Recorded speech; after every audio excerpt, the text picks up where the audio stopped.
आता लोकसभेला तुम्ही बाहेरचा उमेदवार आणा आणि करा, आता आपल्याला लोकसभा लढवायची नाही। मी काही बोललो नाही, एवढं काका आपण मागवून बघू काय करायचं काय नाही ते बोलू नका। परंतु 1.5 महिन्यांनी 1.5 वर्षांनी सरकार कोसळलं आणि 98 ला आपण राम ठाकूरला उभं केलं।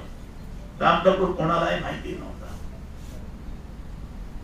सगळे चिडत होते, चिडवत होते। मी रायगड जिल्ह्यातल्या विधानसभेचा नारळ आमचं अधिवेशन होतंय, जे आमचं 3-4 वर्षांनी अधिवेशन होतं ते पंढरपूरला होतंय 2 आणि 3 तारखेला। आणि त्या अधिवेशनातच आम्ही त्या ठिकाणी अधिवेशन झाल्यानंतर विठ्ठलाच्या मंदिरामध्ये आम्ही नारळ फोडणार। विधानसभेसाठी कोणत्या मतदारसंघावर आघाडीतनं दावा राहील आणि किती जागा शेका पक्ष लढवेल? त्याच्यावर आघाडीतल्या मध्ये असा निर्णय घेण्यात आलेला आहे की कुठली याच्यावर चर्चा करायची, डिमांड करायचा नाही आणि उमेदवार पण जाहीर करायचे नाही।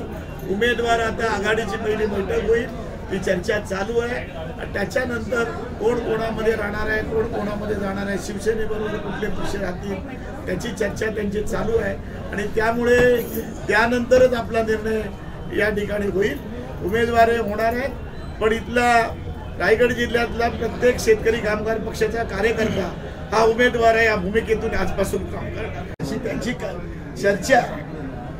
इथे उमेदवार चांगले होते, आपण तुम्ही बघितलं, तुम्ही पण अनेक वेळा इथे प्रचंड सभा घेतल्या, पण ज्या गोष्टी निवडणुकीमध्ये करायला पाहिजे, शेवटच्या दिवशी ज्या पद्धतीचे अप्रोच करायला पाहिजे त्याच्यामध्ये आम्ही कमी पडलो असं मला वाटतं। जी मतं आहेत शेका पक्षात, तुम्ही बोलताय शेका पक्षात प्रत्येक कार्यकर्त्याला तुम्ही ओळखता, प्रत्येकाने जिद्दीने काम केलेलं आहे आणि त्यामुळे आता जो झाला पराजय झाला, पण पुढली लोकसभा इंडिया आघाडीचीच असेल।